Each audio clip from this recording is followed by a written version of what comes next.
Absolutely.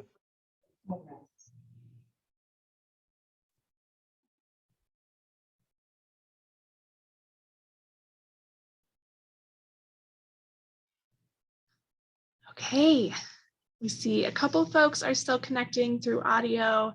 Again, if you would like to keep your videos off, that is okay. This session, however, is very much so a storytelling and heart-to-heart connection. So seeing faces really helps us create that sense of community in this space.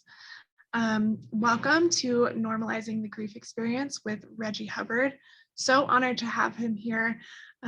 Based out of the DC area, Reggie is an internationally recognized yoga and meditation teacher and the founder / chief serving officer, which I love that title, of Active Peace Yoga. He will be really sharing himself with us today. Very, very grateful and honored to have him here. A few of our housekeeping items as we have been going over the past couple of days. The chat function will be used and it will be open throughout this session. We do our best to keep this a brave and safe space. So please do not use any words of hate or judgment in this space. If someone is abusing it, we will be removing them from the summit. And please do not unmute yourselves unless otherwise asked. But otherwise, enjoy Reggie and his vibrant, beautiful personality and the way that he tells his story. Reggie, I will pass it over to you. Thank you, Sarah, for that introduction. Can y'all hear me? We cool? I got so many microphones, total first world problem. Like, have my microphone for my voice, my microphone for my instruments, like whatever. Welcome to my playland. So happy to be in community with y'all. Reggie Hubbard is my name. He, him, his are my pronouns. I'm in the DC metro area.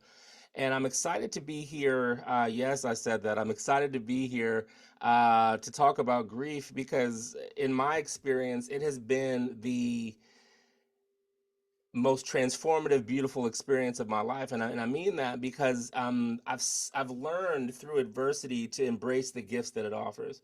If you had told me a year ago that I would be here talking this way, I would have laughed in your face because I just didn't see the so. I've been through some stuff and, I've been acculturated to be a man and all this other strong stuff that never really went with my empathic personality, right? So like the way I was raised was a direct odds with who I was emotionally. And so I think that's why I majored in philosophy and like I'm a writer because the way I was acculturated to deal with things through strength, like the true strength is in vulnerability. The true strength is in opening yourself up to the experience. And grief has been my best teacher in opening myself up to the lived experience. And I also will just state the obvious. There aren't that many people who look like me who talk like this. Whether it be my color, whether it be my gender, I'm also huge, like I'm 6'3". And I go out of my way to share my story to show and it's okay to have your heart broken and talk about it, right? It's totally okay. In fact, one of the things that I've learned through life, but also through yoga and Buddhist practice, is that like loss and suffering are part of the game. And to suffer more nobly, to honor loss as it happens has been key for me losing anger. Like anger used to be my native tongue. I used to be unable to, like, this was my resting face all the time. And wasn't good for my blood pressure, right? Really wasn't good for my interpersonal relationships and those sorts of things. So when I talk to you about grief and the impact it's had on me, I actually truly give gratitude for it. And that's not on no hippie stuff. Like I'm grateful to have been shown this path, for the gifts that it's given me and hopefully for the gifts that I'm able to share with you. So that's where I'm coming from. And I'd love to just offer a presencing practice because I've been teaching all morning. And so I kind of need it for myself too. So just by way of meditation, find a seat that suits your needs, but also gives you dignity, comfort, and grace. Notice where the shoulders are in space. If they're up towards the ears, remind them that they don't have to live in the high rise, they can head towards the ground floor. Notice if there's tension in the jaw, maybe you open and close the jaw.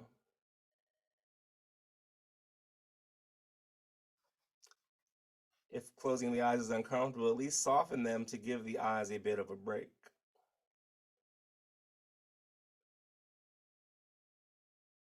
And just notice where there's tension in the body and where that tension might lessen simply through your awareness and your breath.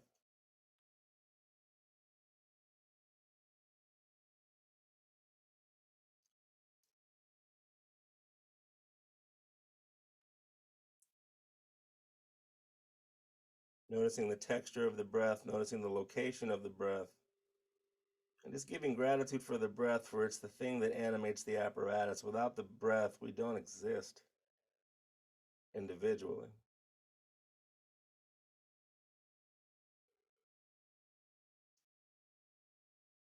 And as we talk about grief, as we endure grief, sometimes the breath gets tight. So if the breath is tight, allow softness to reign in the body as best you can. Maybe that softness is compassion for self, giving grace and honor for the feelings that you have in this moment.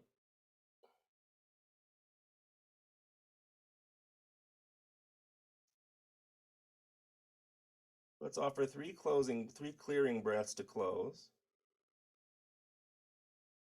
Placing one hand on the heart, one hand on the belly, if that seems appropriate to you, to connect you with compassion and instinct. Gentle inhale through the nose. Exhale clear.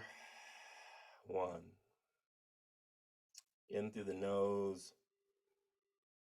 Gentle exhale out the mouth. Two. In through the nose. Exhale clear. Release the hands. If eyes have closed, open them. Welcome back.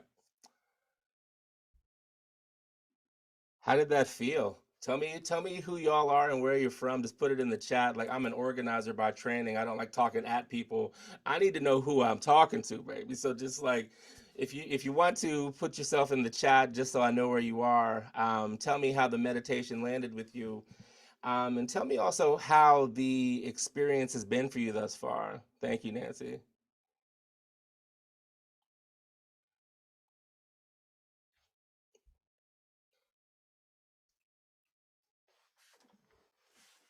I love the name Autumn. Silver Spring. I'm in Maryland. Hello.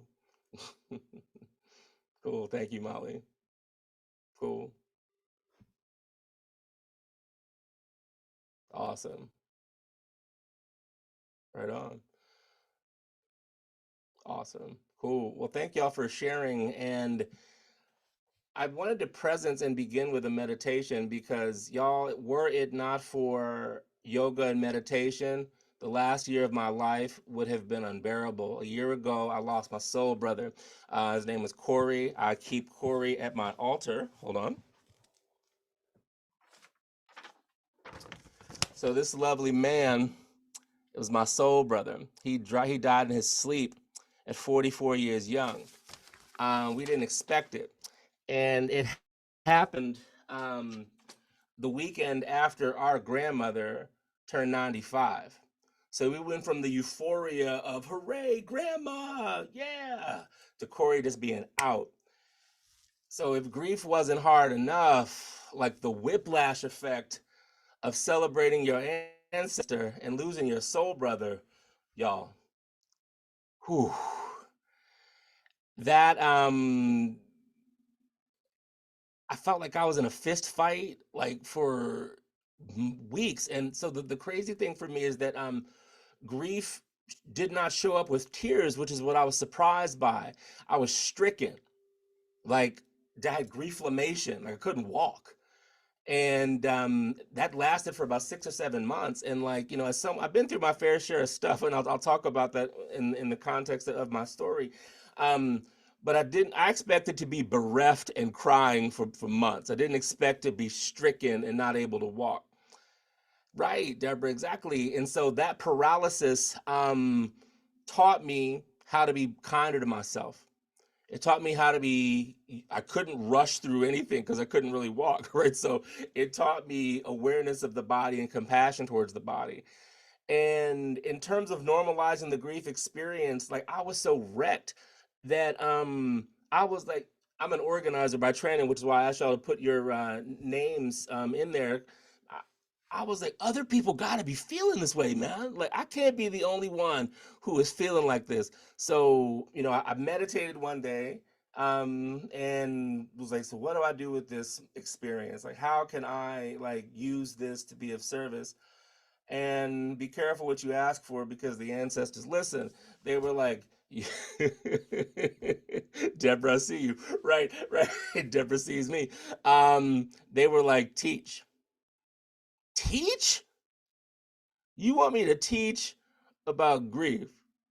What are you talking about? So anyway, I ignored what they said because that's how I get down. Like, you know, I pray, ask for guidance, ignore what they say until I'm like, okay, I was just kidding. So I didn't do anything. And then when we placed Corey in the ground on the 29th of October, I looked at my calendar and saw that Dia de los Muertos was on the 1st of November, that was there. And I looked around in the yoga space, I looked around in like the Buddhist meditation space, and I didn't see anyone talking about celebrating the dead on Dia de los Muertos.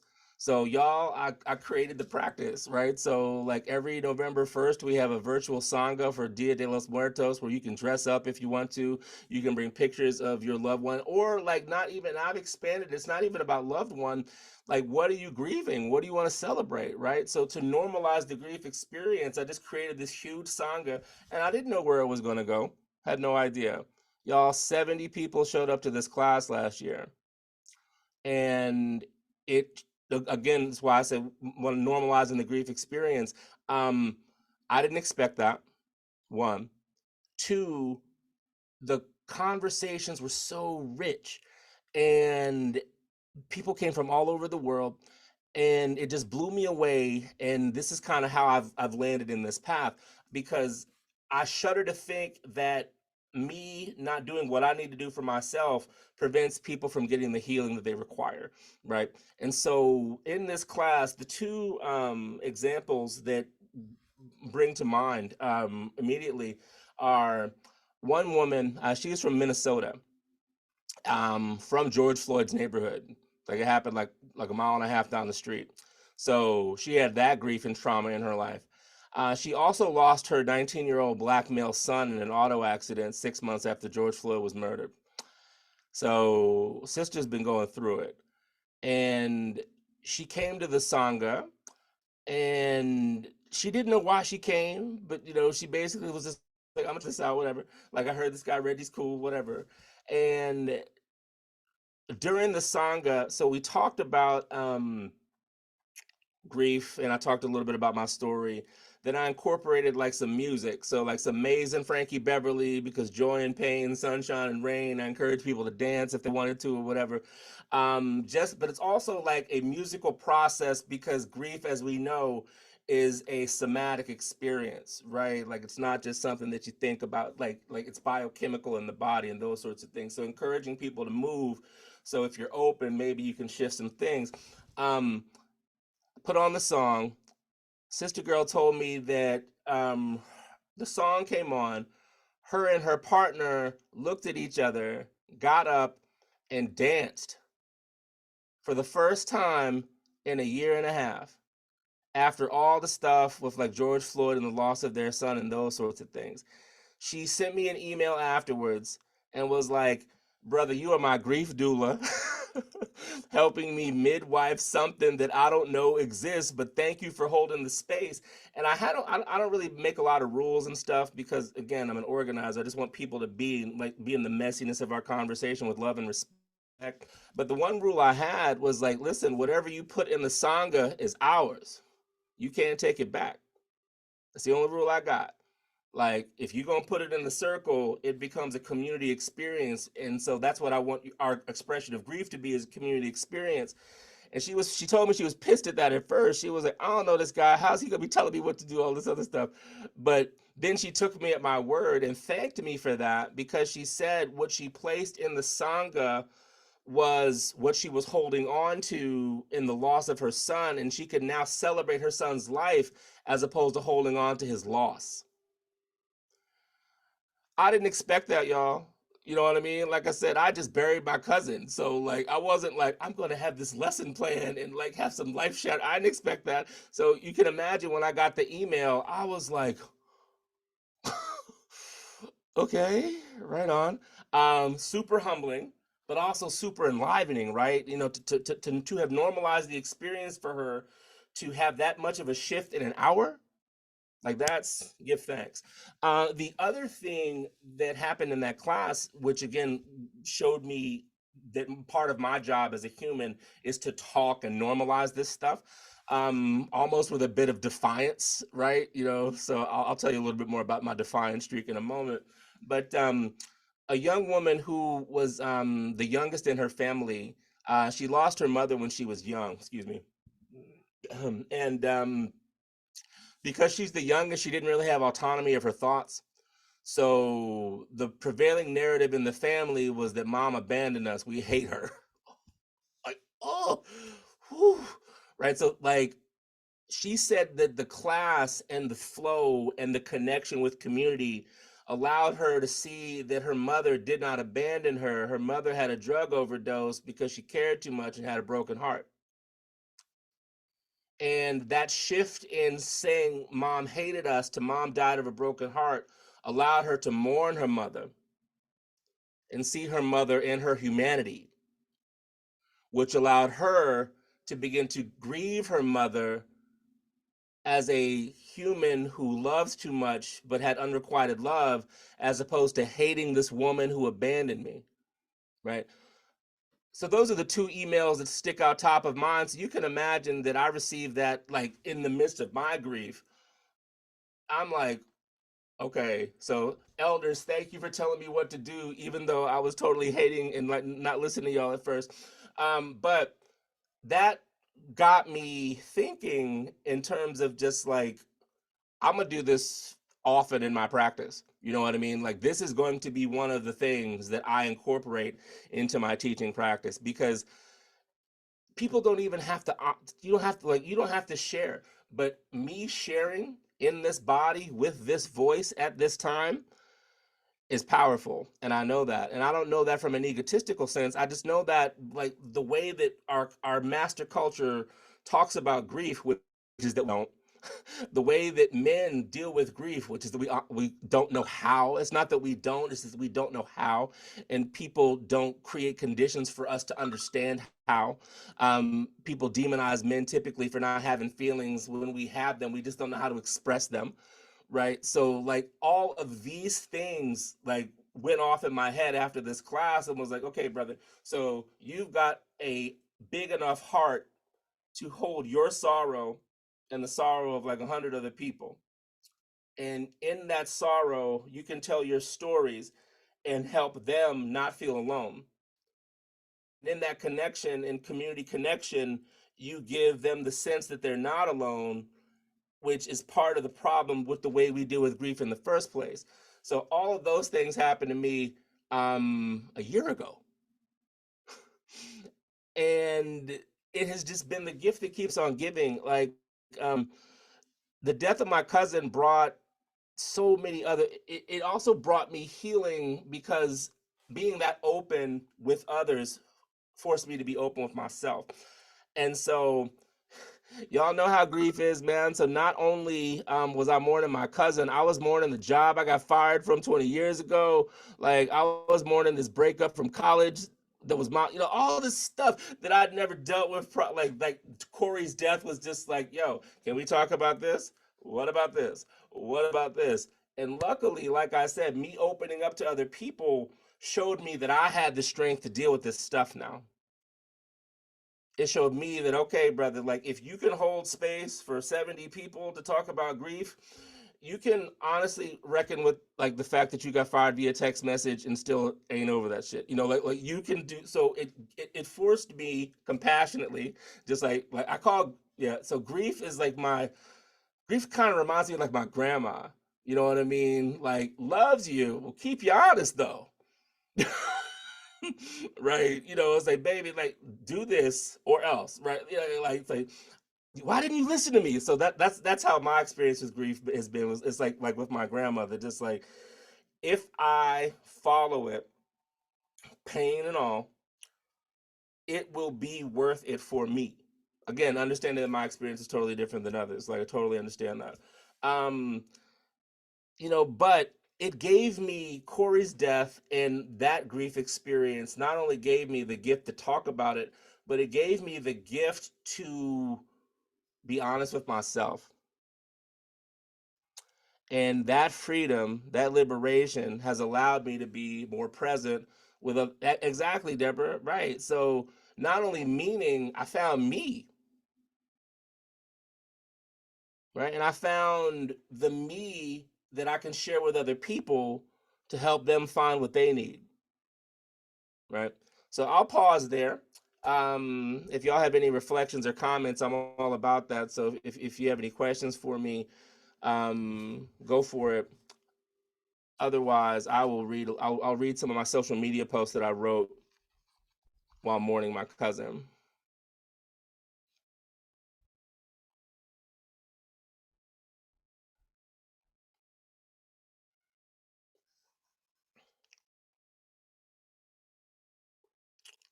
Cool. I will bring up a recent post. And the other thing that, for better or for worse, I hate social media, y'all. I'm gonna say that. I hate it. And I'm awesome at it. Like I'm awesome at it. Like I use it as a means, I use it as a didactic tool. I use it as a means of offering heartfelt advice. I've become like everyone's uncle, right? Or cool cousin, right? Yeah, right. So I'm gonna read y'all the post that I had last week, or on the 19th of October for Corey's death. So this is I don't know if y'all can see this. This is the picture. Says, I wish heaven had visiting hours. And that's Corey. Corey was a entertainer, so that's him in a microphone, just living his best life. You know what I mean? Just like, and that smile. You kidding me? Damn. Anyway, um, I'm gonna read and I've been given the gift of words, right? So like now that I'm comfortable with my grief, my gift of words can just like go out and just like help people. So these are the words. 1 year ago today, my dear soul brother cousin, my fellow free spirit and homie for life suddenly passed away. I will always love and miss my dude, Corey Jathara. Whew, I've experienced a fair amount of loss and disappointment in my life, yet this one has been perhaps the most painful and most educational dance with grief thus far.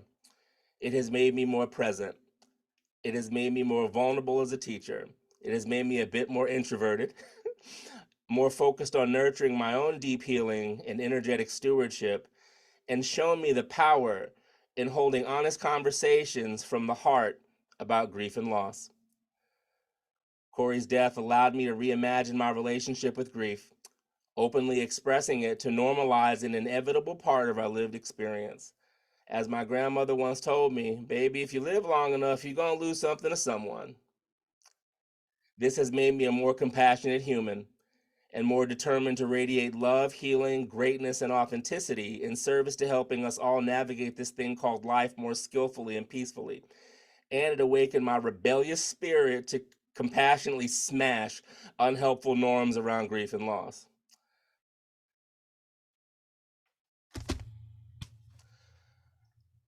That, in a nutshell, that post, in a nutshell, encapsulates like the last year and a half of my life. So like I've gone for a year of my life. Like I've gone from like not wanting to deal with this to being like, whew, here we go.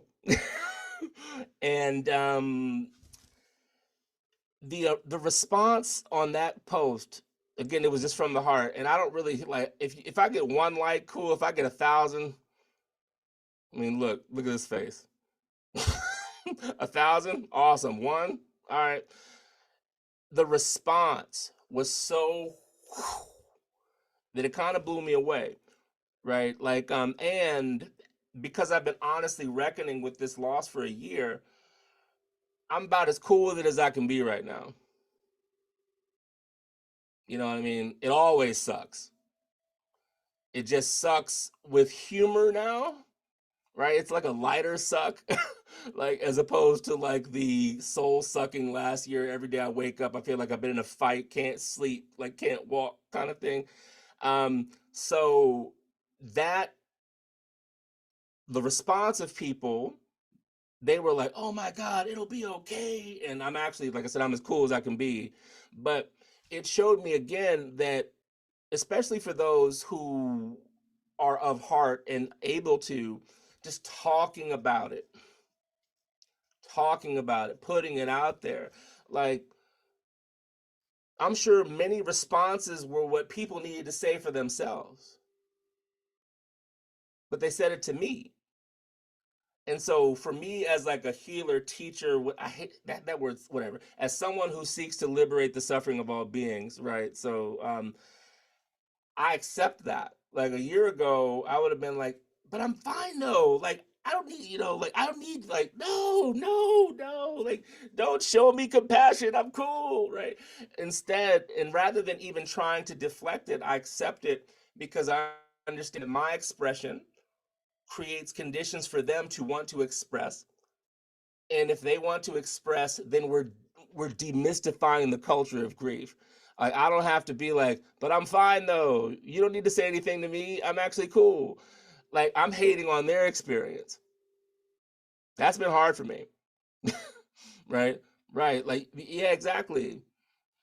Abby, I appreciate that. Like creating safety um is something that I'm seeking to do, right? Through like this non-normal messenger of the subject.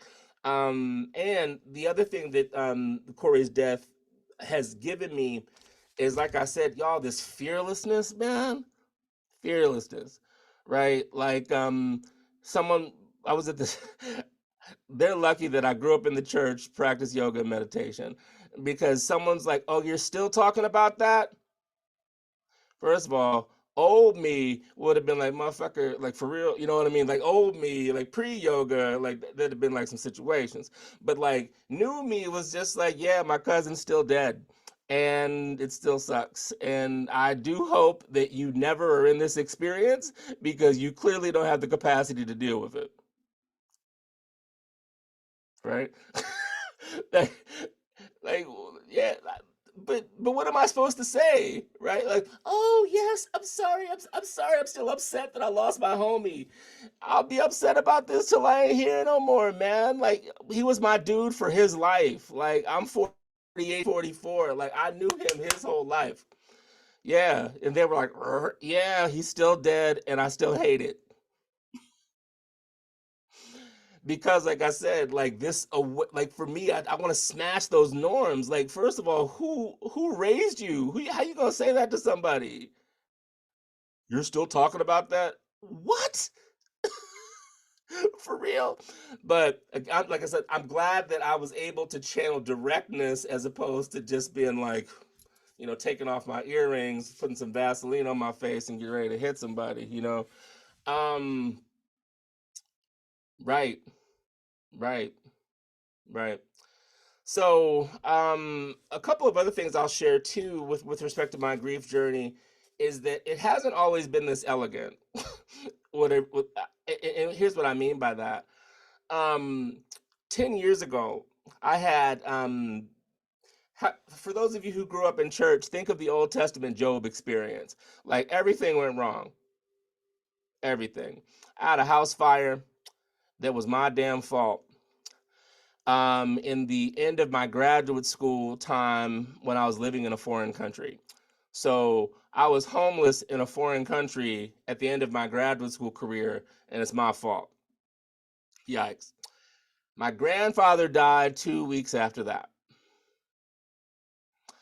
Yeah, the relationship I was in, like the woman, peace be upon her, she was just like, you're not paying enough attention to me. Like, I feel kind of left out here. I was like, so in between mourning my grandfather, my self-induced homelessness, let's just add another grief thing here. We don't need to be together anymore. Damn, right? And so basically, I just was like, I broke up. I can't do this, right? Like, let me just go into the dark night of the soul. And y'all, nothing went right for me for 3 years. Like, so graduated on time because of grit and ancestral favor, but couldn't get a job, and couldn't, just nothing went right. And it really, really broke me. And this experience with grief recently has allowed me to embrace that dark night, because that dark night has given me the compassion to hold this space. Right? I can talk openly about grief because I lost everything except for my life and my health. You know, I can hold, like, another thing that happened at one point in my life. I don't know why they be putting these people in my life, but I was walking in DC one day, near the Washington train station, and there's a bunch of homeless people that are there. And this person, I called him a friend, but after they said this, I had to change. Anyway, they were like, "Look at them." I was like, "What are you talking about them?" And he was pointing to homeless people, or the unhoused. And I was like, "Do you know anyone who's ever been unhoused, man?" And he was like, "No, I don't think so." And I went like this. And the look on his face, first of all, and I was just like, don't you ever say that shit around me ever again, number one. Number two is, again, I pray that this never happens to you.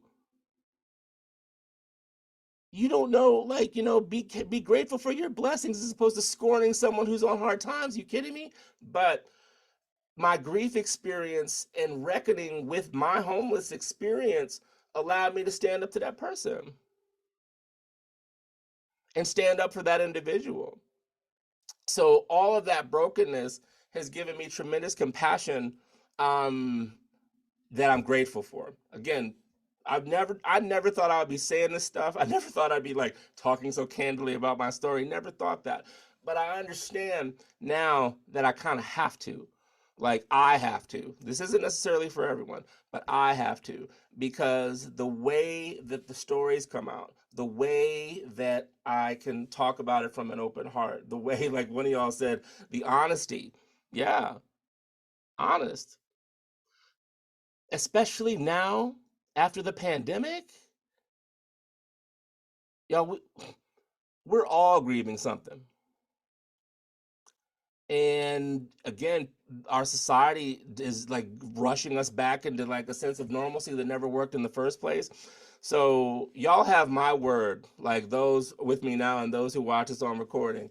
If no one else on the planet is going to smash like the stupid way that our master cultural deals with grief, I got two sledgehammers, right? I'm ready. You know what I mean? Like, other people can do the soft work. I will do the hard work of smashing these stupid norms, right? It just doesn't, I don't mind that. And maybe I read a little bit too much Bhagavad Gita, or a little bit too much of these like epic tales of like people going against whatever. But like, we owe it to ourselves as a society to talk more openly and lovingly about something that we can never avoid.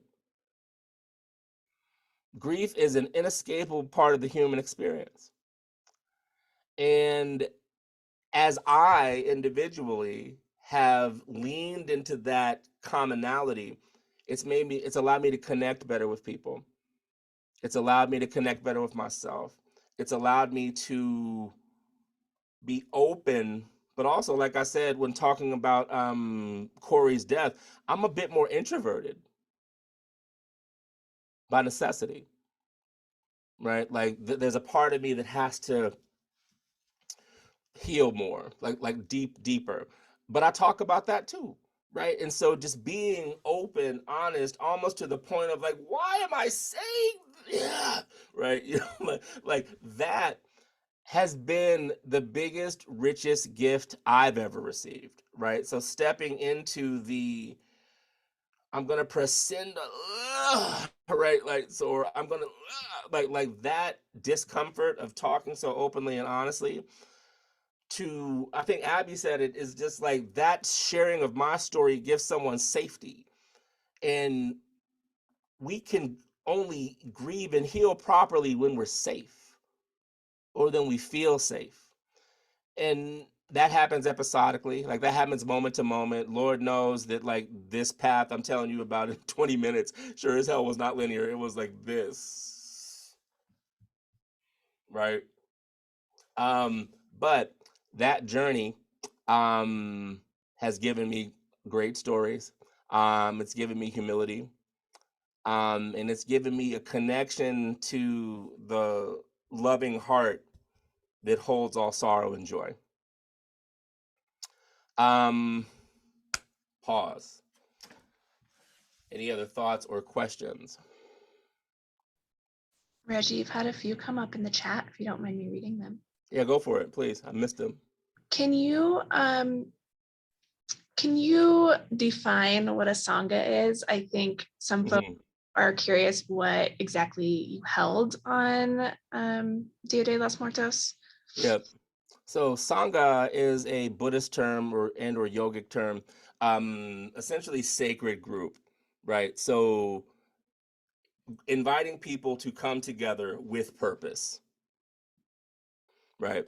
So it could be just to hang out and be with one another. But for the Grief Sangha, like we are coming together to celebrate, honor, and explore our grief. Where I'm the leader, facilitator, but also the person for whom creating an open enough space for people to derive from the experience whatever they want to derive. So it's creating sacred space is like the common term, but it's meeting together with purpose, from like a heart-centered place. Thank you. And I believe I heard when you spoke to what you did in that first sangha was you included music, meditation, discussion. Did you have a yoga and movement piece in there, or I was did. the song and dance? Okay. I did have a piece, basically, since regardless of whether you're grieving or not, we tend to be like this. So basically, opening this up, reminding people that they have. So when I talked this thing that we did in meditation, reminding shoulders that they can go down to create opening here, not only for deeper breath, but it's a somatic expression of an open heart. And when we're open hearted, that for me anyway, that's how healing happens. So I don't necessarily tell people this is why I'm having you sit like this, like so to facilitate healing. I don't talk about that because people may not do it, but like making sure that you're aligned and open, just so whatever needs to move can move. Okay. Thank you. Yeah. Other one was wanting to hear more about your experience with defiance and grief. Shout out to whoever asked that question. Yeah. I read this article one time recently. It totally pissed me off, where the New York Times was like, if you're still grieving a year after something happened, you may be eligible for this new pill or whatever. And I was like, come on, New York Times, a year? Like some things you'll grieve forever. Like what? Like this is like high school newspapers have more responsible reporting than this, right? So that's the defiance that I'm talking about. So like if the writ of like the educated, like whatever, so the New York Times is what it is. Like if y'all are saying stuff like that, like come on, man, right? So the defiance is like seeing those headlines. I think on my social media, like I put a circle and slash through it and was just like, what is this? Like do not let them shame you for how you feel. It's hard enough to be like an open-hearted grieving person in this society, then y'all got to put this dumb shit up. See, I got a little animated. So like that's the defiance I'm talking about. Like the protectorate of the grieving. This like this is not helpful. Circle slash like those who for whom I influence, we ain't taking this shit, you know what I mean? So like that's the defiance. Or like I said, when someone's like, "Oh, you're still talking about that," as opposed to being like, "Oh, I guess I shouldn't like trouble you with my sadness." Yeah, I am talking about it. Homie's still dead and I still hate it. So defiant in that, so using that fire to burn through the fog as opposed to like swallowing it and being like, "Oh, I'm sorry I made you feel uncomfortable." Like, nah, I'm not sorry. I'm super sad and I'm probably going to be sad for the rest of my life. I'm smiling today because yoga and meditation have given me the space to have joy and pain simultaneously. But like, so that's where the defiance comes from. Like when someone says something that's not kind, or there's information that's unhelpful, or there yeah, thank you, Abby. Yeah, he's still dead and I still hate it. This totally sucks, right? Because for what there are two things that I'm trying to break down. One is that people want you to get over it. What does that even mean? Right? Get over it. Like, what if I can't? Or what if it takes time? Or what if I haven't been shown the way to? What if I need help and you shaming me for feeling the way that I feel prevents me from getting the help because we haven't been open about it? So I'm hopeful that my defiance and the kind of in your face nature. So I'm this way with grief and I'm this way with like yoga and like spiritual practice and civic practice. When people are like, yoga and politics don't mix, I'm like, we can't talk. I disagree. You didn't read the books that I, but anyway. But for grief, that's the defiance that I'm talking about, right? So the norms that we have, not subscribing to them, and I'll tell you where that comes from my lived experience. Y'all, it used to be illegal for black people to read, right? It used to be illegal for black people to vote. I went to Yale. Right, I was Move On's chief influence officer in Washington, right? So that defiance, like there are norms that I have been subjected to most of my life because of the color of my skin, and I've defied them with tremendous success, whatever that even means. And so I'm taking that same tapas, that same energy, and going directly at things that don't serve any of us. So that's where that comes from, like in terms of the genesis, but also that's how it applies.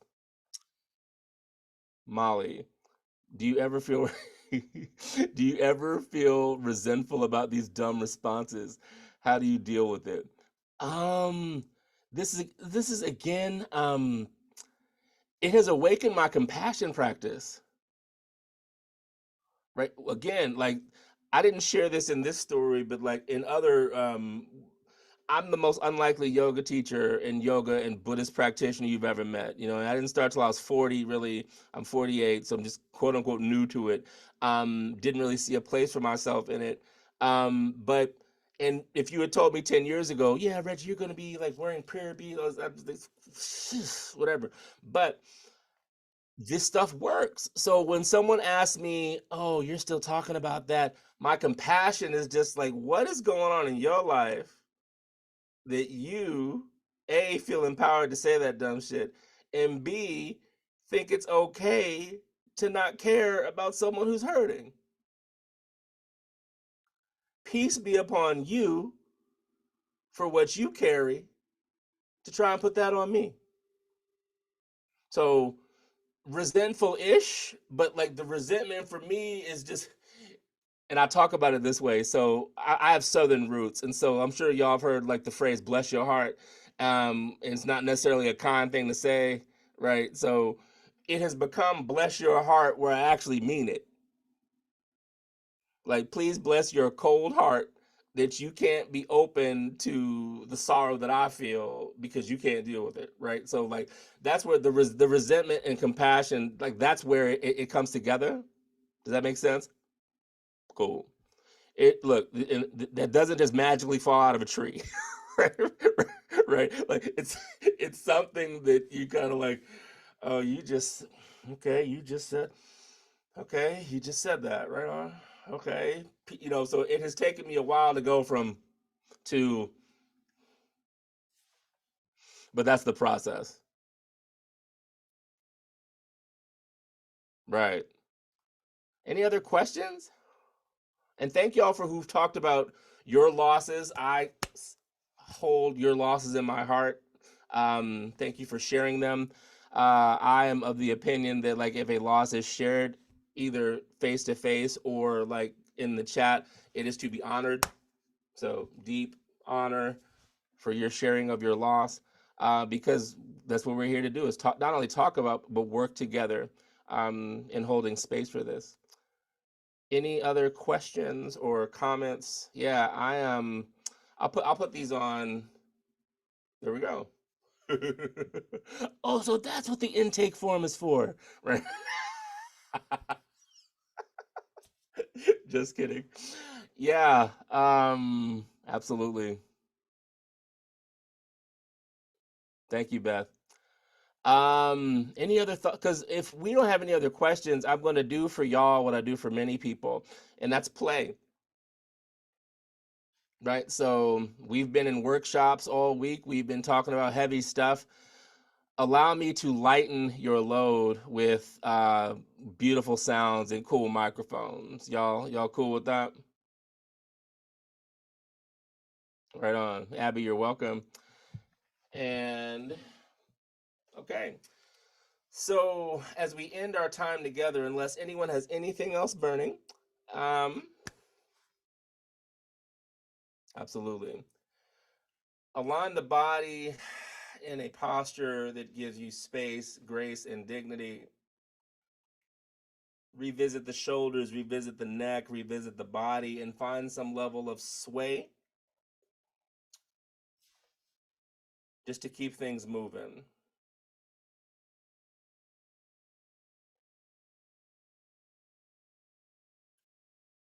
Come to some level of stillness when ready, eyes soft or lowered or closed, whatever's most comfortable. And bring your awareness to the heart space.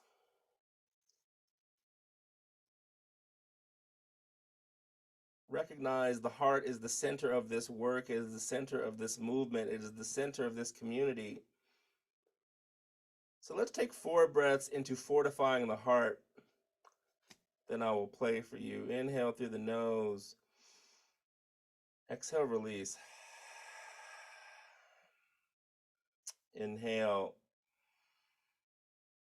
Exhale, release. Like autumn leaves from beautiful trees. Inhale, fortify. Exhale, release. Final inhale. Exhale, soften. Now allow yourself to be comfortable. I'm going to play a few gongs and a scale just to bring some harmonics into our conversation. The gong I'll play first, me and my huge feet. The gong I'll play first is just to calm things down, offer a sense of peace and tranquility. May you feel this.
And now, to honor the 19 of us that are present and the others who will watch this later, I will toll this bell, the bell of the heart. It's probably about 200 years old, honestly. So allow this old bell through the interwebs to heal your heart, and know that one toll is for you and the losses you have either spoken or not spoken, and the 20th one is for those who watch this later.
It is my earnest prayer and intention that your time with me has lightened your load and put a smile on your face. If I've caused any harm, please accept my apology. If I've done any good, please pass it forward. Deep bow of gratitude for your shares, spoken and unspoken. Thank you for hearing me. Blessing, love, and peace to you. Ashe.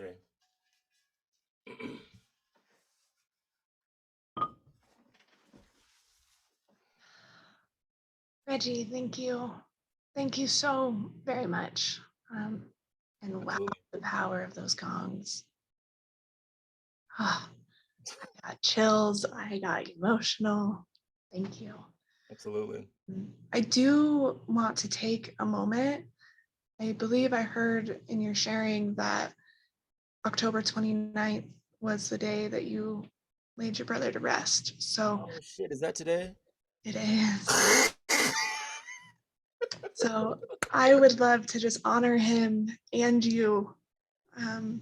Just if we could all bring our hands to our hearts and Yeah, for sure. silence for Corey.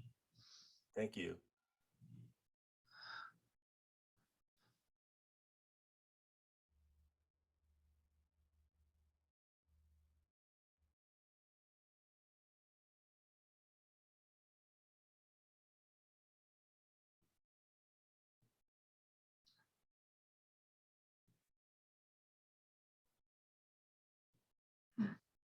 Thank you, Reggie. Corey was absolutely here with us today and very felt, very present. So thank you for bringing that forward, and thank you for sharing your story the way you do.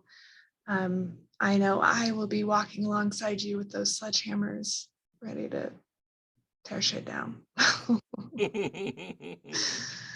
Absolutely. I have dropped Reggie's information in the chat a few times. I'll drop it one more time. Follow him, listen to him, and be on the lookout, because in the next year, we're definitely going to be working together.